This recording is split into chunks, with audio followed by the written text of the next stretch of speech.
మత్తయి సువార్త 6వ అధ్యాయము 19-20 చదువు. మనకి పరలోక ధనం కావాలా, యెహోలోక ధనం కావాలా? ఏ ధనం కావాలి మనకి? పరలోక ధనం కావాలి. మరి పరలోక ధనం కావాలంటే మనం ఏం చేయాలి? దేవునితో మనం సహవాసం చేయాలి, దేవునితో మనం కూడుకున్నాడు. ఇక్కడ ఏమంటున్నాడు? భూమి మీద మీ కొరకు ధనము సమకూర్చుకొనవద్దు, ఇక్కడ చిమ్మటి అయ్యను, తుప్పు అయ్యను, తినివేయను, దొంగలు దొంగిలించగలరు. మన బీరువాలో కట్టలు ఉంటాయి, కొంతమందికి కోట్లు ఉంటాయి అనుకోండి. ఆ బీరువాలు పెడతారు, ఏమైపోతాయి? సెదలు పెట్టిపోతాయి, తుప్పు పట్టిపోతాయి, ఉండవయి. ఏమన్నా అంటున్నాడు అక్కడ, తుప్పు పట్టిపోతాయి. దెబ్బందనుకోండి నిద్ర పట్టదు. ఎప్పుడే దొంగ వస్తాడో, ఎవరు దోసిపోతాడో, ఏం చేస్తాడో అని మనకి నిద్ర పట్టదంట. మళ్ళీ ఏమంటున్నాడు ఇక్కడ? ధనం ఎక్కడ ఉంటుందా? మన డబ్బు ఎక్కడ ఉంటుందా? అక్కడే ఉంటుంది. బీరువాలో ఉండదంట. మన మనసంతా బీరువాలో. మరి ఎట్లాగంట, ఒక అమ్మగారంట, ఒక ఆమె ఇంట్లో బియ్యపు డబ్బాలను, పప్పు డబ్బాలను ఒక 1000 రూపాయలు పెట్టి వచ్చిందంట. పెట్టుకుని పేదలకు వచ్చింది. ఆయన పిల్లలు తీసుకెళ్ళి దూరంగా ఖర్చు చేస్తుంటారు, ఆమెకు అలవాటు, తెలుసు అది. ఇవేం చేసింది? ఈ పద్దెనిమిది దాచి రాలా, బియ్యపు డబ్బాలో పెట్టి వచ్చేసింది. వచ్చిన కాడి నుంచి ఏమనుకుంటుంది? మా ఆయన వస్తాడేమో తీసుకుపోతాడేమో, మా అబ్బాయి వస్తాడేమో తీసుకుపోతాడేమో, నేను పేదలకు వచ్చా, సరిగ్గా దాచుకుని రాలా, ఏం చేస్తాడు అన్నాడు. ఏమంటున్నాడు? ఎక్కడ ఉంది మన మనసు? ధనం మీద. 1000 రూపాయల కోసం మన మనసు అంతా ధనం మీద ఉందంట. అట్లాగే అంటున్నాడు ఇక్కడ, నువ్వు ధనము సమకూర్చుకోవద్దు, ఇక్కడ పరలోకం ఉంది ధనము. అక్కడ నీకు సిమెంట్లు కానీ ఏమి కానీ నీకు దొంగిలించమంటున్నాడు. మన పరలోక రాజ్యంలో మన ధనం సమకూర్చుకుంటారంట, దాన్ని చెమట్లు కొట్టమంట, దాన్ని దొంగిలించలేరంట. మరి ఇక్కడ మనం డబ్బులు సంపాదించుకొని మనం డబ్బులు చేసామనుకోండి, అప్పుడు ఏమైపోతుందంట? మన మనసు అంతా డబ్బు మీద ఉంటుంది, దేవుడి మీద ఉండదు, పరలోక రాజ్యం మీద ఉండదు. అక్కడ మనం ధనం సమకూర్చుకోలేము. అలా ఉంటారు. ఏమంటాడు మళ్ళీ? నీకు కలిగిన దాంట్లోనే నువ్వు సమృద్ధిగా ఉంటే నీకు ఎంత కావాలంటే అంత నేను నీకు సమకూరుస్తా అంటాడు. దేవునికి స్తోత్రం, దేవునికి స్తోత్రం. ప్రియమైన దేవుని బిడ్డలారా, మనం అలాగే ఏం చేయాలంటే పరలోక ధనాన్ని, మనం యెహోలోక ధనాన్ని ఆశించకుండా పరలోక ధనాన్ని మనం ఆశించి మన దేవుని యొక్క సహవాసం చేసి దేవుడితో మనం ప్రేమ ఉంటే అంట మనకి ఆయన రాజ్యంలో వారసులు అవుతాం. అక్కడ మనం ధనం సంపాదించుకుంటాం. మరి అలాగే గెహాజీ ఉండాలా? గెహాజీ గారికి ఏం చేశాడు? గెహాజీ ఏం చేశాడు? వాళ్ళ గురువు గారికి ఆయన బోర్డంత ధనం తీసుకొచ్చాడంట. రథాల మీద తీసుకొచ్చి తిట్టే గురువు గారు ఏమన్నాడు? అయ్యా నాకు డబ్బు వద్దు, ఏమొద్దు అని చెప్పాడు. వద్దని చెప్పాడు. చెప్తే ఏం చేశాడు? శిశువు ఆశపడ్డాడు. గురువు గారిని తెలియకోకుండా ఎమ్మడెప్పటి వెళ్ళిపోయి ఏం చేశాడు? ధనం తెచ్చుకున్నాడు. అప్పుడు ఏమైంది? ధనం తెచ్చుకుంటేనే కుష్ఠరోగం కింద వచ్చింది. దేవునికి స్తోత్రం, దేవునికి స్తోత్రం. మనం దేవుని మీద ఆశ పెట్టుకోవాలి, కానీ మనం ధనం మీద ఆశ పెట్టుకోకూడదు. ఏమంటే ధనం మీద ఆశ పెట్టుకోకూడదు. అట్టగా ఇసుకగా ఎత్తున్నాడు. రాజు పరిపాలన అంట, ఇక్కడ పరిపాలిస్తాడంట. రాజుగారు వచ్చాడంట, నాకు ఏం ఆర్థిక మంత్రి ఇస్తాడో, ఏ హోంశాఖ మంత్రి ఇస్తాడో అనుకున్నాడంట. ఈ ఇస్రాయేలు ఆయనతో సహవాసం చేస్తున్నాడు, ఆయనతో ఉంటున్నాడు, ఆయనతో తిరుగుతున్నాడు, మంత్రి పదవి ఆశించాడు. ఇక్కడ రాజు ఈయన ఏమంటాడు? ఎక్కడ కదా నా పరిపాలన, అక్కడ ఓరి ఇక్కడ ఏంటంటే అక్కడంట. మనం ఇప్పుడే డబ్బు మనం సమకూర్చుకోవాలనుకున్నాడు. అది కూడా ఏం చేశాడు? ఈ నమ్మటానికి సిద్ధం పెట్టాడు. అట్టాగా ఒక ఆమె ఉంది, మంచి అత్తరు తెచ్చంట. ఆయన ప్రభు వారు చేసి బాధలు ఏమంటాడు? అంత డబ్బు ఖర్చు పెట్టకపోతే పేదలకి ఇస్తే బాధగా అంటే ఈయన ఖర్చు పెట్టాడు. ఈడేంటి దాచేసుకుందాం, సంచిలో వేసుకుందామని అని అంటున్నాడు. అట్లాగే మనం ధనాపేక్ష మన కోసం ఉండకూడదు అన్నమాట. దేవుడి మీద ఉంటే దేవుడు మనకి ఏది కావాలంటే అది మనకి సమకూరుస్తాడు, ఇస్తుంటాడు. అట్లాగే బట్టి చక్కగా ఉన్నాడు. ఏం చేశాడు? బోడంత డబ్బు సంపాదించాడు. 3 రూపాయలు. ఇప్పుడు ఏం చేస్తారు కొంతమంది? 5 రూపాయలు వడ్డీ అంటారు. 5 రూపాయల వడ్డీ, 7 గంటల 2 రూపాయలు గంటల 5 రూపాయలు వడ్డీ. అబ్బాయి నువ్వన్నీ మాకు రాసిస్తే మేము మీకు కడతాం. రూపాయలకి ఇచ్చే వడ్డీ లేడు వాళ్ళ. 5 రూపాయలు వడ్డీ, 3 రూపాయలు వడ్డీ. ఆ వడ్డీ చాలా ఎంత సంపాదించాడు చక్కరే. మరి యేసు వారు వచ్చినప్పుడు, అయ్యా నీ ఇంటికి నేను వస్తున్నాను అన్నాడు. వచ్చాడు. అప్పుడు పాపం అతని మనసు ఏమని చూసాడు? దేవుడే నా దగ్గరకు వచ్చాడు, ఈ డబ్బంతా నేను ఏం చేసుకుంటాను, నాకు పరలోక రాజ్యం కావాలి కదా అని నేనేం చేశాడంట? అంతకంతకంట ప్రజలందరికీ పనిచేశాడు.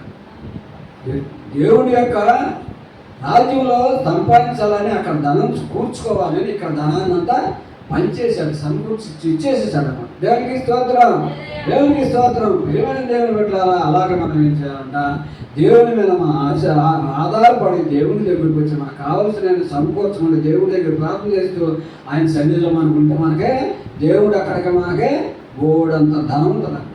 అక్కడ మనకు ఏ బాధలు పడుతుందో బంగారపు బాటలో నడుస్తుంటామంట. దేవునికి స్తోత్రం, దేవునికి స్తోత్రం. మరి ఇశ్రాయేలు అట్లా చేశాడు, మరి యెహోవా ఎలా చేశాడు? కానీ వీళ్ళందరూ ఎలా చేశారు? దేనికోసం? ఇహలోకంలో ఉన్న ధనం కోసం చేశారు, పరలోకంలో ధనం కోసం సంపాదించాలని లేదన్నమాట. దేవుడు ఏమంటున్నాడు? పరలోకంలో సంపాదించాలి ధనం, యెహోలోకంలో దొంగలు ఉంటారు, అందరూ కొట్టుకుపోతారు, మీ మనసు అంతా ధనం మీద ఉంటుంది, మీ హృదయం అంతా ధనం మీద ఉంటుందయ్యా, నా మీద ఉండదని చెబుతున్నాడు అన్నమాట. అలాగే మనం దేవుని సన్నిధికి వచ్చినప్పుడంట మనం ఏటి గురించి ఆలోచించకూడదంట. ఏటి గురించి ఆలోచించకూడదు, భర్త గురించి కానీ అన్ని దేవుడే చూసుకుంటాడు. దేవుడి దగ్గర మనం సన్నిధికి వచ్చాం, దేవుడి దగ్గర మనం ప్రార్థన చేస్తున్నాం, దేవుని వాక్యం మనం వింటున్నాం, దేవుడితో మనం సహవాసాలు చేస్తున్నాం, దేవుడితో మనం కలిసి ఉంటున్నాం. అలాంటప్పుడు మన కుటుంబానికి ఏమి జరగదు. అలాంటివి మనం ఆలోచించకూడదు. బియ్యం డబ్బాలో పెట్టిన 7 రూపాయలు అంటాగే ఉంటాయి. దేవుడి మీద ఉంటే ఆటి మీద ఉంటే అటు తీసుకుపోతాడు. దేవునికి స్తోత్రం, దేవునికి స్తోత్రం. విలువైన దేవుడు పెట్టాలి. అలాగే మనం ఏం చేయాలంట, దేవుడి మీద ఆధారపడి ఇతర ధనం కోసం మనం ఆశించకుండా అందరిని ప్రేమిస్తూ ఉండదాంట్లో మనం పెడుతూ మనం అందరిని ప్రేమిస్తూ మనం ఆయన సన్నిధిలో మనం ప్రార్థన చేస్తూ ఆయన మనం నమ్మకం ఉంటే ఆయన రాజ్యంలో మనకే బోడంత ధనం సమకూర్చుకుంటాం. అక్కడ మనం సుఖంగా జీవిస్తూ ఉంటాం. దేవునికి స్తోత్రం. పరలోక ధనం అంట. మీరు ఎవరైనా వచ్చేటప్పుడు 1000 రూపాయలు దాసి వచ్చారా? అంటే వారి ఉద్దేశం ఏంటంటే ధనం అసలు మనకు అవసరం లేదని కాదు, దాని మీద మనసు పెట్టుకోవద్దని. ధనం మీద మనసు అంటే మన మనసు అంతా అక్కడే ఉంటుంది కదా, మన ధనం ఎక్కడ ఉంటే మన మనసు అక్కడే ఉంటుంది. దాని గురించి ఆలోచన చేస్తాం, దానికోసమే కష్టపడతాం, ధనం సంపాదించడం కోసమే బ్రతుకుతాం. మనం తిన్నా ధనం సంపాదించడం కోసమే, మనం తాగినా అంటే తినేటప్పుడు కూడా ఇలా ఆలోచన ఏంటి, అమ్మో ఇది 100 రూపాయలు, ఇప్పుడు నేను కొన్నాననుకో, తిన్నాననుకో, రేపు పొద్దున కొండవు నాకని చెప్పి తినాలని ఆశ ఉన్నా ఆ 100 రూపాయలు కొనరు. అది తినపోతే ఏమైందిలే అని 100 పక్కన పెట్టేస్తారు. నీ మనసు దేని మీద ఉంది? ధనం మీద ఉంది. నీ మనసు కోరుకుంటుంది కూడా నువ్వు తినలేకపోతున్నావు, నీకు కావాలనుకుంది కూడా నువ్వు పొందుకోలేకపోతున్నావు. ధనం సంపాదించాలి, దాన్ని సమకూర్చుకోవాలి, దాన్ని దాచుకోవాలి, ధనమే కావాలి నాకు అని మన మనసు ధనం మీద ఉంటే ఏమవుతుంది? దొంగలు పడతారంట, ఒకరోజు తుప్పట్టేస్తుందంట. ధనం బీరువాలో దాచేస్తే సిమెంట్ తినేస్తుంది. 500 రూపాయల నోట్లు తీసేశారు, 1000 రూపాయల నోట్లు తీసేశారు. అప్పుడు దాచిన డబ్బులన్నీ ఏమైపోయినాయి? అదే దాస్తే ఏదో ఒక రోజు ఆ ధనం పనికి రాకుండా పోతే. మనం దాయాల్సింది ఈ ధనం కాదు, పరలోకంలో ఒక ధనాన్ని మనం దాయాలి. పరలోకంలో ధనాన్ని దాయాలి అంటే అది కంటికి కనిపించే ధనం కాదు, ఇది ఫిజికల్గా కనిపిస్తుంది, దీన్ని దొంగిలించవచ్చు.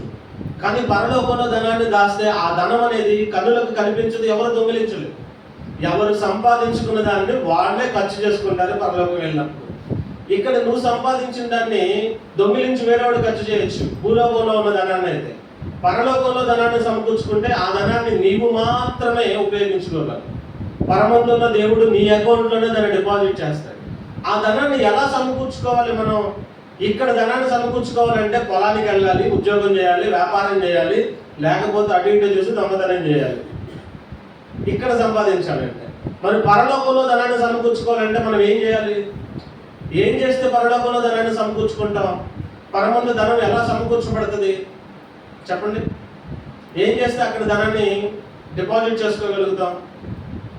ఇక్కడ ఈ శరీరంతో ఉండగానే ధనం మీద మనసు పెట్టుకోకుండా ఆపదలో ఉన్నవాడికి నీ ధనాన్ని నువ్వు ఖర్చు చేసే మనసు నీకు రావాలి. మన మనసే మనకి ధనాన్ని సంపాదించేది. ఇక్కడ హల్లెలూయా. పరలోకమందు ధనాన్ని సమకూర్చేది, సంపాదించేది కేవలం నీ మనసే. నీ మనసు నీ ధనం మీద పెట్టుకుని అది ఎవరికి పెట్టకుండా దాచేసుకుని లోపల గొయ్యి తీసి, ఇదివరకైతే లంకి బిందెల్లో దాచేసేవాడు, ఇప్పుడైతే బ్యాంకుల్లో డిపాజిట్ చేసేస్తున్నారు, తెలియకుండా దాచేస్తున్నారు. నువ్వు దాచేసావనుకో రేపటి రోజు ఆ ధనం ఎవరి పాలవుతుందో, రాజుల సొమ్ము రాళ్ల పాలైందని సామెత ఉంది, ఊరికే లేదు. అది సంపాదిస్తారు, విశ్నారితనం, తినరు, పిల్లలకి పెట్టరు, వీళ్ళు తినరు, ఒంటి మీద కనీసం సరైన బట్టలు కొనుక్కోరు, చెప్పులు కొనుక్కోరు. ఎప్పుడు చూసినా ఆ పాసిపోయిన బట్టలే, ఆ పాత బట్టలే, ఆ మురికి బట్టలే, ఆ చీకిపోయిన బట్టలే వేసుకు తిరుగుతూ ఉంటారు. ఎవరేమంటే నాకేంటి, ఎవరో ఏదో అనుకుంటే నాకేంటండి, నా డబ్బు నా ఇష్టం, నాకు కావాలి, దాన్ని దాచేసుకుంటారు. కడుపు కట్టేసుకుంటారు. కొంతమంది కడుపు ఎండా కూడా తినరు. కొంతమంది రివర్స్ ఉంటారు, జలసా రాయుళ్ళు ఉంటారు. వేరే వాళ్ళ గురించి ఆలోచన చేయరు, వీళ్ళు తిండి వీళ్ళు కడిపే వీళ్ళకి దేవుడు, అన్ని ఇష్టం వచ్చినట్టు చేయరు. అలా ఉండకూడదు, ఇలా ఉండకూడదు. Be balance. అన్ని విషయాల్లో మనం బ్యాలెన్స్డ్గా ఉండాలి. ఇక్కడ ఉన్నటువంటి ఈ ధనాన్ని నువ్వు దేనికోసం ఖర్చు చేస్తున్నావు? నీ మనసు అసలు ఎలాంటి మనసు? ఎదుటివాడి బాధను అర్థం చేసుకునే మనసు నీకుంటే, ఎదుటివాడు ఆపదలో ఉన్నాడని నువ్వు అర్థం చేసుకుని నీవు కష్టపడి సంపాదించుకున్న ధనాన్ని నువ్వు వాడి కోసం ఖర్చు పెట్టగలిగే మనసు నీకుంటే, అంటే సత్క్రియలు చేసే మనసు నీకుంటే, నువ్వు చేసే సత్క్రియ పరలోకంలో ధనాన్ని సమకూరుస్తుంది. హల్లెలూయా. అది చాలా ప్రాముఖ్యం. బైబిల్ గ్రంథంలో ఇందాక పాస్టర్ గారు చెప్పారు, చాలా మంది చెప్పారు, వాళ్ళు ధనం కోసం ప్రయాసపడ్డారు. పరలోకంలో ధనం సంపాదించుకోవడానికి కష్టపడిన భక్తులు ఎవరైనా ఉన్నారా? పరలోకంలో ధనం కావాలి నాకు, ఈ లోకంలో ధనం నాకు వద్దు, దాన్ని కనీసం నేను పెంటగా ఎంచుకున్నాను. పెంట అనగానే గుర్తొచ్చాడు. హల్లెలూయా. అపోస్తలుడైన పౌలు తనకున్న సమస్తాన్ని విడిచిపెట్టేశాడు. చాలా తక్కువగా ఎంచుకున్నాడు. నా దేవుడే నాకు ప్రాముఖ్యం, రక్షించబడాలి మనుషులందరూ, అగ్నిగుండంలోకి వెళ్ళిపోతున్న ఈ మనుషులను నేను రక్షించాలి. ఆత్మల రక్షణ అనే భారం కలిగి ఉన్నవాడు పరలోకంలో ధనాన్ని సమకూర్చుకుంటాడు. హల్లెలూయా. పరలోకంలో నువ్వు ధనాన్ని డిపాజిట్ చేయాలి అంటే నశించిపోతున్న ఒక్కొక్క ఆత్మను నువ్వు వెతికి రక్షించాలి, దేవుని యొద్దకు తీసుకుని రావాలి. పాపములో ఉన్న ఒక వ్యక్తిని ఆ పాపం మాన్పించేలా చేస్తే నీకు పరలోకంలో ధనం సమకూరుతుంది. ఒక తాగుబోతుని వాడు తాగుడు వ్యసనం నుంచి నువ్వు విడిపించగలిగితే నీకు పరలోకంలో ధనం సమకూర్చబడుతుంది. ఒక తిరుగుబోతుని ఆ పాపంలో నుంచి నువ్వు బయటకు లాగగలిగితే పరలోకంలో ధనాన్ని సమకూర్చుకుంటావు. అక్రమమైన మార్గంలో ఉన్నవాడిని క్రమమైన మార్గంలో నువ్వు తీసుకురాగలిగితే అప్పుడు నీకు పరలోకంలో ధనం సమకూర్చబడుతుంది. నువ్వు అక్రమం చేసినా ఏం చేసినా నాకు ధనం వస్తే చాలు, వాడు ఏమైపోతే నాకు ఎందుకు అని నువ్వు అనుకున్నంత కాలం ఇక్కడ సంపాదించిన ఈ ధనాన్ని నీవు ఎంత మాత్రమూ అనుభవించలేవు. ఒకవేళ ధనాన్ని సంపాదించుకున్నా చివరికి అది నీకు తెలియకుండా ఏదో ఒక అనారోగ్యం రూపంలోనో ఏదో ఒక నష్టం రూపంలోనో మొత్తం వెళ్ళిపోతా ఉంటుంది. నువ్వు పరలోకంలో ధనాన్ని సమకూర్చుకోవాలంటే పౌలు వలె ఉన్న సమస్తాన్ని కూడా కొరగాని దానిలా పెంటలాగా ఎంచుకుని దేవుని కోసం ఒక్క ఆత్మనైనా నువ్వు నడిపించాలి, ఒక్క పాపినైనా ప్రభు యొద్దకు నువ్వు నడిపించాలి. హల్లెలూయా. దేవుని యొద్దకు నువ్వు ఎంతమందిని నడిపించగలుగుతున్నావు? దేవుని యొద్దకు నడిపించడం అంటే నా అర్థం ఏంటంటే వాళ్ళ మతం మార్చుకోవక్కర్లా, వాళ్ళ కులం మార్చుకోవక్కర్లా, వాళ్ళ బుద్ధి మార్చుకుంటే చాలు, వాళ్ళ హృదయం మార్చుకుంటే చాలు. ఒకప్పుడు పచ్చి తాగుబోతులు ఆ తాగుబోతులు విడిచిపెడితే చాలు, ఆ త్రాగుడు వ్యసనాన్ని విడిచిపెడితే చాలు. అబద్ధాలు ఆడే దొంగతనాలు చేసే స్వభావం ఉన్న వ్యక్తిని వాటన్నింటిలో నుంచి బయటికి తీసుకురాగలిగితే చాలు. అది పరలోకంలో ధనాన్ని సమకూర్చుకోవాలి. మరి ఎంత ధనాన్ని మీరు ఇప్పటివరకు డిపాజిట్ చేశారు? మీ బ్యాంకులో బ్యాలెన్స్ అయితే మీకు తెలుసు, మీరు కొన్న ఆస్తుల విలువ మీకు తెలుసు, మీ ఇల్లు పొలాలు మీకు ఉన్నవి మాత్రం మీకు తెలుసు. ఎంతమందిని పాపములో నుంచి మీరు బయటకు లాగగలిగారు? ఎంతమందిని వ్యసనాల్లో నుంచి మీరు బయటకు రాగలిగారు? ఎంతమంది అగ్నిగుండం పాలు కాకుండా అగ్నిగుండంలో నుంచి వాళ్ళ మీద తప్పించగలిగారు? అది కౌంట్ అవుతుంది. మీరు దేవుడి దగ్గర లెక్క అప్పచెప్పవలసిన వారై ఉన్నారు. మీ పని లెక్కకు ఎప్పుడు వస్తుందంటే నువ్వు ఎంతమందిని రక్షించావు, ఎంతమందిని ఆ పాపంలో నుంచి నువ్వు విడిపించావు అనేది కౌంట్ అవుతుంది. నువ్వు ఎంత నీతిగా ఉన్నావు, ఎంత యథార్థంగా ఉన్నావు, అపవిత్రుడిగా ఉన్నవారిని నువ్వు పవిత్రుడిగా మార్చడానికి నువ్వేం ప్రయాసపడ్డావు, వాళ్ళ కోసం నువ్వేం చేస్తావు, నీ ఇరుగు పొరుగు వారి చుట్టుపక్కల వాళ్ళ కోసం నువ్వేం చేస్తావు, వాళ్ళ కోసం ప్రార్థన చేస్తున్నావా? ఆపదలో ఉన్న వారి గురించి నీకు తెలిసినప్పుడు వాళ్ళ గురించి నువ్వు ప్రార్థన చేస్తున్నావా? అనారోగ్యంతో ఉన్న వ్యక్తి గురించి నీకు తెలిసినప్పుడు అతనికి ఆరోగ్యం కావాలని ప్రార్థన చేస్తున్నావా? ఆపదలో అవసరతలో ఉన్నవాడి అవసరత తీర్చడానికి నువ్వు ముందడుగు వేస్తున్నావా? ఇవన్నీ కూడా డిసైడ్ చేస్తే నీకు పరలోకంలో ధనాన్ని. హల్లెలూయా. ఒకసారి మీరు పరిచయం చేసుకోండి, మీ బ్యాంకులో ఎంత బ్యాలెన్స్ ఉండదు ఇప్పటికీ. నేను చెప్పేది ఇక్కడున్న ఈ బ్యాంకు కాదు, పరలోకపు బ్యాంకులో మీకు ఎంత ధనం ఉంది? ఏం సత్క్రియలు చేస్తున్నారు మీరు? సత్క్రియలు ఇప్పుడు ఎలా చేస్తున్నారంటే ఫోటో తీసుకెళ్ళి ఫోన్ తీసుకెళ్ళి ఒక యాపిల్ పండు తీసుకెళ్ళి ఇచ్చి ఫోటో తీసి దాన్ని స్టేటస్ ఫేస్బుక్, యూట్యూబ్, ట్విట్టర్ ఏది ఉంటే అది అందులో ఉండి పెట్టేసి అది ఆ సత్క్రియ. ఒక వ్యక్తికి నువ్వు బట్టలు ఏమైనా ఇస్తే, వస్త్రాలు ఏమైనా ఇస్తే, చిన్న కర్చీఫ్ ఇచ్చి దానికి పెద్ద ఫ్రేమ్ కట్టించి, అంటే లోకము చూసేటట్లు, సమాజానికి తెలిసేటట్లు నేను ఇంత గొప్ప కార్యాలు చేస్తున్నాను, నేను ఇంత మంచివాడిని, నాకు ఇంత పేరు ప్రతిష్ట రావాలి అనే ఆశతో నువ్వు చేసేది, అది నీకేమాత్రం మేలుని కలుగు చేసేది ఉండదు. దేవుడి వాక్యం చెప్తుంది, ఈ చేతితో వచ్చేది ఈ చేతికి తెలియకూడదు, కుడి చేతితో వచ్చేది ఎడం చేతికి తెలియకూడదు. అంత సీక్రెట్గా చేయాలి నువ్వు చేసే సత్క్రియ. దేవునికి చేస్తున్నాను అనే మనసుతో చేయాలి. ఆ వ్యక్తికి చేస్తున్నాను, వ్యక్తికి నువ్వు సహాయం చేసి అతని దగ్గర నుంచి నువ్వు పొగడత ఆశించకూడదు. ఇతరులకు నువ్వు మేలు చేసి, నేను మేలు చేశానని వాళ్ళందరూ నా గురించి గొప్పగా చెప్పుకోవాలి అనే మనసుతో నువ్వు చేయకూడదు. ఆ మనసు నీలో ఉందా, నువ్వు చేసినంత బూడిదలో పోసిన పన్నీరే. నువ్వు చేసిన సహాయం ఎలా ఉండాలంటే రహస్యంగా ఉండాలి. రహస్యం ఉందనే నీ తండ్రి చూసేటట్టుగా ఉండాలి. అది తెలిసిందా ఓకే, నీ ద్వారా తెలియకూడదు, నువ్వు తెలియజేసేలాగా చేయకూడదు. ఏది కూడా ఇతరులకు నువ్వు పెట్టేది 10 మంది చెప్పుకోవాలని గొప్ప కోసం కాదు. కొన్నిసార్లు మనోళ్ళు మైకులు అనౌన్స్ చేస్తారే, ఫలానా వ్యక్తి ఫలానా వాళ్ళ కోసం 25 కేజీల బియ్యం బస్తా ఇచ్చాడు, అందరూ వినాలి. వాడి పేరు వినపడింది, నా పేరు కూడా వినపడాలి, 25 ఇస్తే నేను 50 ఇస్తాను.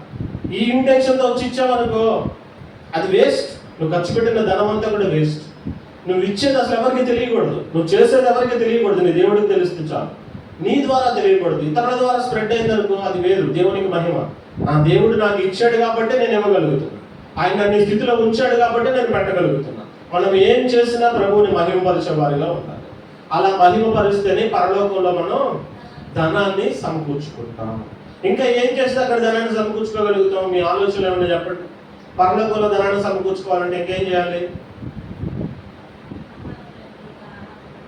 ఆహారం లేని వాళ్ళకి ఆహారం ఇవ్వాలి, వస్త్రాలు లేని వాళ్ళకి వస్త్రాలు ఇవ్వాలి, ఆపదలో ఉన్న వాడికి ఆదుకోవాలి, నీ సహాయం కోరి వచ్చిన నీ సహోదరుడికి ముఖం తిప్పుకోకూడదు. ఇంకా అసలు ఆశీర్వాదం ఎక్కడుందంటే ఇంట్లో నుంచే ప్రారంభమవుతుంది. నీ తల్లిని తండ్రిని నీవు సన్మానించాలి. ఊరందరికీ పెత్తనం చేసి వస్తావు, తీర్పు తీర్చి వస్తావు, ఊరందరికీ అన్ని నీతులు చెప్పి వస్తావు. ఇంట్లోకి వస్తే తల్లిని చూడవు, ఇంట్లోకి వస్తే తండ్రిని చూడవు, వాళ్ళకి ఒక ముద్ద పెట్టవు. వాళ్ళు ఆరోగ్యంగా ఉన్నారా, అనారోగ్యంతో ఉన్నారా, తిన్నారా, తినలేదా, నిద్రపోతున్నారా, నిద్రపోవట్లేదా, సమయానికి మందులు వేసుకుంటున్నారా లేదా, వాళ్ళ గురించి ఆలోచన ఏమి ఉండదు.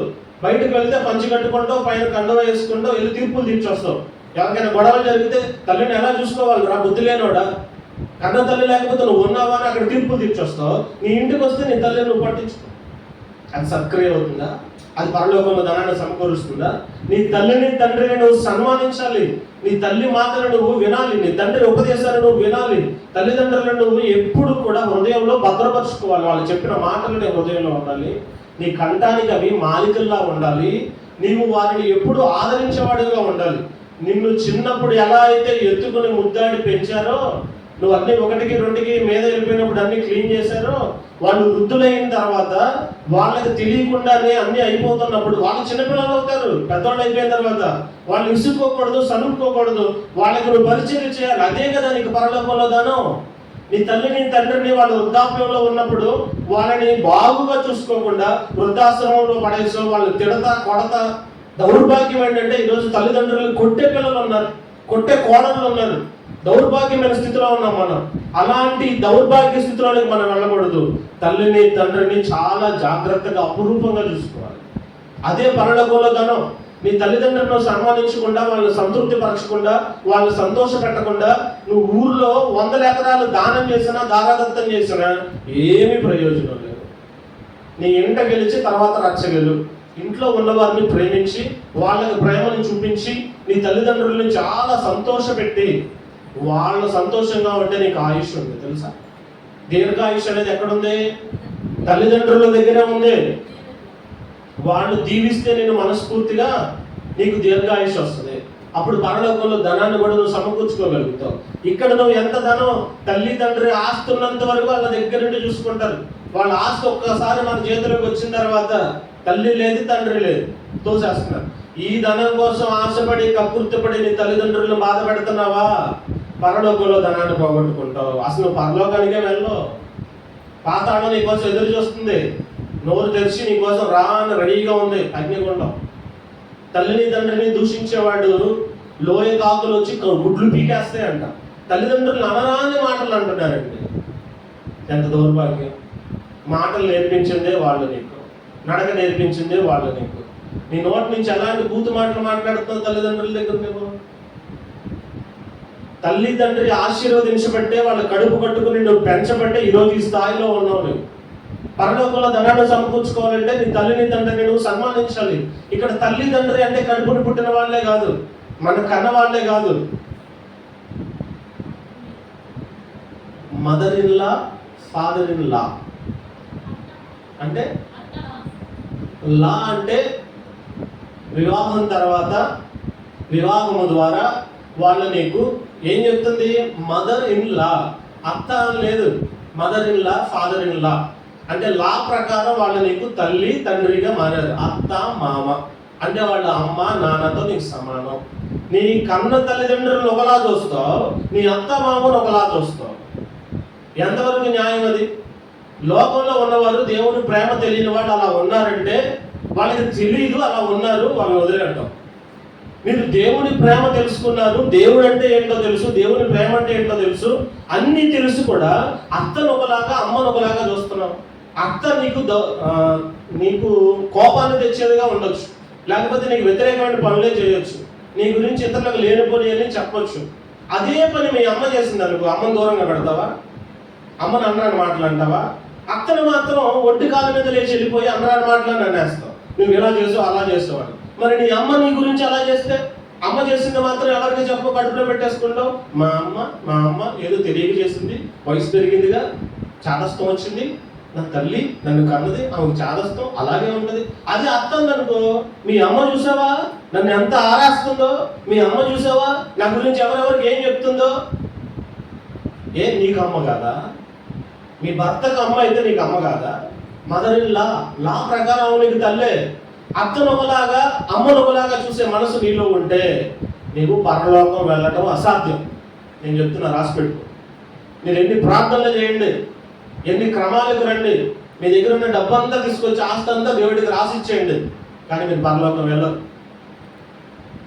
నీ కుటుంబంలోనే నువ్వు మనుషులందరినీ ప్రేమగా చూడలేకపోతే, ప్రేమను పంచకపోతే అసలు యేసు ప్రభు ఎందుకు నమ్ముకున్నావు నువ్వు? ప్రభు మాదిరి మనకి, ఆయన ప్రాణం తీసేవారిని ప్రేమించాడు. తండ్రి వీరేం చేస్తున్నారు, వీళ్ళు ఎరగరు, వీళ్ళకి క్షమించండి అన్నాడు. కానీ మీ అత్త నీ గురించి ఒక మాట చెప్తే బాబోయ్ టాపు లేచిపోద్ది. అంతే, పాత పురుషుడంతా బయటకు వచ్చేస్తాడు.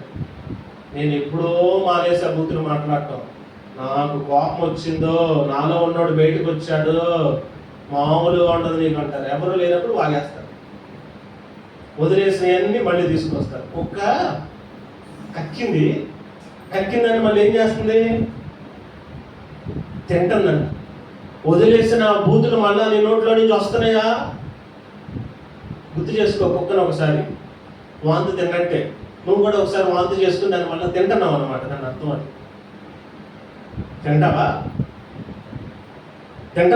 తింటావా ఏంటి? నువ్వు వదిలేసినట్టు మళ్ళీ వస్తున్నాయా ఆ బూతు మాటలు, ఆ అర్థమైన మాటలు, ఆ కోపాలు, ఆ ఆవేశాలు, అంతరాల మాటలు, మీదకి వెళ్ళిపోవటాలు, వాళ్ళు పేక పట్టుకోవటాలు, చెయ్యి తిప్పటాలు, మెడ నొక్కటాలు, కాళ్ళు ఎరపటాలు చేస్తారుగా. కోపం వచ్చినప్పుడు చేతులు ఏదంటే దాన్ని వేసి విసులు కొట్టడాలు. కోపం వస్తే మనిషి మీద కలగకుండా కోపాన్ని ఏం చేస్తారు? టీవీ రిమోట్ ఉందనుకో, టీవీ రిమోట్ లాక్కుంటారు అనుకో, ఆ రిమోట్ నాలుగేసి టబీమని కొట్టి చి అని పక్కకి వెళ్ళి కొత్త రిమోట్ వస్తుంది. అప్పుడు నువ్వేం చేస్తావు తెలుసా? నీ వాంతి నువ్వు నాలుగుతో మళ్ళీ తిన్నావు అన్నమాట. అర్థమవుతుందా? దయచేసి అలాంటి పనులు చేయొద్దు. పరలోకంలో ధనం కావాలా? అందరిని ప్రేమించడం నేర్చుకోండి. ప్రేమ లేకుండా, ప్రేమించకుండా, నీ తల్లిదండ్రిని, అత్తమామని, నీ కుటుంబాన్ని నువ్వు ప్రేమించకుండా, వాళ్ళు ఈక్వల్గా చూడకుండా పరలోకంలో ధనాన్ని నువ్వు సమకూర్చుకోలేవు. ఇక్కడ ధనం కోసం నువ్వు దిక్కుమాలిన పనులన్నీ చేసి సంపాదించిన ఆ ధనం నీతో రాదు. ఇంకొక మాట ఉంటుంది సామెతల గ్రంథంలో, పాపాత్ముల ధనం అంట నీతిమంతుల కోసం దాచబడి ఉందంట. నువ్వు రూపాయి పోగేసి కష్టపడి ఆ పాపం చేసి ఈ పాపం చేసి డబ్బులన్నీ పోగేసి ఒక పక్కన పెడితే చివరికి ఆ డబ్బంతా ఒక నీతిమంతుడి పాలు అవుతుంది. దేవుడు అన్యాయస్తుడు కాదు. నువ్వు ఎవరికి అన్యాయం చేసావో వాళ్ళ వారసులు తినేలాగా దేవుడు చేస్తాడు. నీతిమంతులు ఎక్కడున్నారో వాళ్ళ దగ్గరికి పాపాత్ముల సొమ్మంతా నడిచి వెళ్తుంది అంతే. నువ్వు ధనం కోసం ప్రయాసపడద్దు, నీతిగా బ్రతకడం కోసం ప్రయాసపడు. నీతిమంతుడిగా దేవుడి దృష్టిలో ఎంచబడటానికి ప్రయాసపడు. నువ్వు నీతిమంతుడిగా ఉంటే ధనమే నీ దగ్గరికి నడుచుకుంటూ వస్తుంది. ధనం సంపాదించడం కోసం నువ్వు అవినీతి చేయడానికి పరుగులు తీసావా, నీ ధనం నీ నుంచి వెడలిపోద్ది. పరలోక ధనం అసలు రాదు, భూలోక ధనం కూడా నేను వదిలి వెళ్ళిపోద్ది. సో పరలోకంలో ధనాన్ని సంపాదించుకోవాలంటే ఇవన్నీ మనం చేయాలి, సక్రియలు చేయాలి. ఇంట్లోనే ప్రారంభం అవ్వాలి, ఫ్యామిలీలోనే ప్రారంభం అవ్వాలి, కుటుంబంలోనే ప్రారంభం అవ్వాలి, నీ తల్లిదండ్రుల దగ్గరే ప్రారంభం అవ్వాలి. తల్లిని తండ్రిని నువ్వు ఎంత బాగా చూసుకుంటే, వాళ్ళు నిన్ను బట్టి ఎంత సంతృప్తిగా ఉంటే, ముఖ్యంగా వృద్ధాప్యంలో వాళ్ళు నిన్ను బట్టి సంతోషిస్తే, ఎంతమంది పిల్లలు ఉన్నారన్నది కాదు, వృద్ధాప్యంలో ఎవరు వాళ్ళని ఆదరిస్తారో, ఎవరి దగ్గరికి తీర్చుకుంటారో, ఆస్తి ఇచ్చారో ఎవరైనా పక్కన పెట్టండి. నీకు ఆస్తి వాళ్ళని నీ తమ్ముడికి ఇచ్చేశారు అనుకోండి, ఉదాహరణకి ఆస్తి ఇవ్వలేదు కాబట్టి నేను వాళ్ళని చూడను అనే మనసు నీకు రాకుండా, ఎదవ ఆస్తి వస్తే వస్తుంది పోతే పోతే నా తల్లిని నేను చూసుకోవాలని నువ్వు మనస్ఫూర్తిగా చూసుకుంటే, దేవుళ్ళు వాళ్ళు నిన్ను ఆశీర్వదిస్తారు మనస్ఫూర్తిగా. డబ్బు వాళ్ళ దగ్గర లేకపోయినా వాళ్ళ ఆశీర్వచనం ఉంది చూడు, నీ మీద వాళ్ళు చూపించిన ప్రేమ ఉంది చూడు, ఆ ప్రేమ నేను ఆస్తికర్తగా చేస్తాను. రీసెంట్ టైమ్స్లో మా ఫ్రెండ్ ఒక అతను వచ్చాడు ఇక్కడికి, సాక్ష్యం చెప్పాడు, గుర్తుందా మీకు?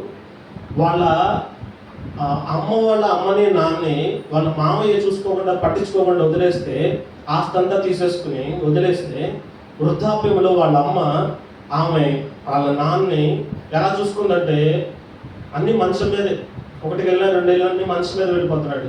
ప్రతిరోజు క్లీన్ చేస్తా, ఆయన అన్నం తినలేని స్థితిలో ఉంటే అన్నం కలిపి ముద్దలు పెడతంటే ఆయన అన్నాడంట, అమ్మా నీకు ₹1 కూడా ఇవ్వలేదే, నేను ఆస్తి అంతా అన్నకి అక్కలకి వాళ్ళకే ఇచ్చేసా, చివరికి నువ్వే నన్ను చూస్తున్నావే, ఎంత అన్యాయం చేశానో నీకు నేను అని కన్నీళ్లు పెట్టుకున్నాడంట. పోనేలేనన్న, డబ్బు పోతే పోయింది, నువ్వు చూసుకునే భాగ్యం నాకు వచ్చిందని ఆమె అంత పరిచయం చేసింది. ఈ రోజున ఆమె కొడుకు నెలకు 2 లక్షలు సంపాదించే వ్యక్తిగా మారాడు. వాళ్ళ ఫ్యామిలీలో ఎవరూ లేరు, బీటెక్ చేసిన వాళ్ళే లేరు. ఫస్ట్ బీటెక్ చేసింది ఆయనే, ఫస్ట్ సాఫ్ట్వేర్ జాబ్ చేస్తుంది ఆయనే, ఇప్పటికి మంత్కి 2 lakhs ఎర్న్ చేస్తున్నాడు. తల్లిదండ్రులు చేసింది పిల్లలకి ఎలా వస్తుందో చూసారా? వాళ్ళు ఆస్తి ఇచ్చినా ఇవ్వకపోయినా వృద్ధాప్యంలో వాళ్ళని జాగ్రత్తగా చూసుకుంటే నీ పిల్లలకి అది ఆశీర్వాదం.